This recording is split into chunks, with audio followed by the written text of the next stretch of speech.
can't remember what show it was, but I was watching some American television show, a comedy, and there was a scene in which a couple of executives from this company were in an elevator talking about how they're out of touch with the youth. And there was a young guy who was, pulling their leg, and he was talking about how, I just put it up on my Squibbler account. Yeah, you don't know about Squibbler? Everyone's on Squibbler. Or, he made up some name, of course, which is spelled in an odd way. And immediately these two execs get out of the elevator, rush into their office, and talk about how we need to set up a Squibbler account right away, and everyone's on Squibbler. We need to.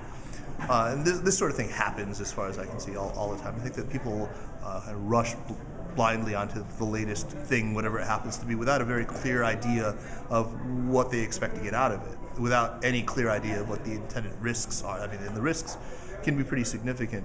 People talk about all the time using it as a tool to get user feedback, to have some idea about customer sentiment, but they forget what actually motivates people to get onto these things in the first place. Nobody goes on, unless they're talking about Marshall amps or Fender guitars or Gibson or maybe Apple.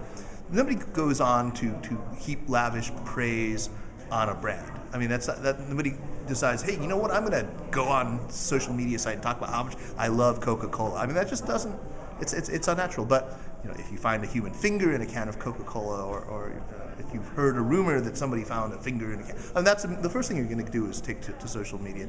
And so maybe it's a distant early warning for some brands, but they suddenly find themselves now having to have whole teams of people, all of whom they hope are qualified to actually represent that brand in public. You don't hear a lot of success stories. You don't hear a lot of people talking about how our Twitter account has accounted for this 17% increase in quarter-on-quarter sales or anything like that. That rarely happens. Instead, you hear mostly these catastrophic stories about how a brand was ruined because some asshole said the wrong thing on the wrong media at the wrong time. I mean, said something racially or culturally insensitive. Most brands are just simply not set up to handle that sort of thing. And they really have to think very carefully. I mean, I would have said this 5 years ago, but the same holds true today. They need to be much more careful and not so cavalier about it, not just rush blindly into it.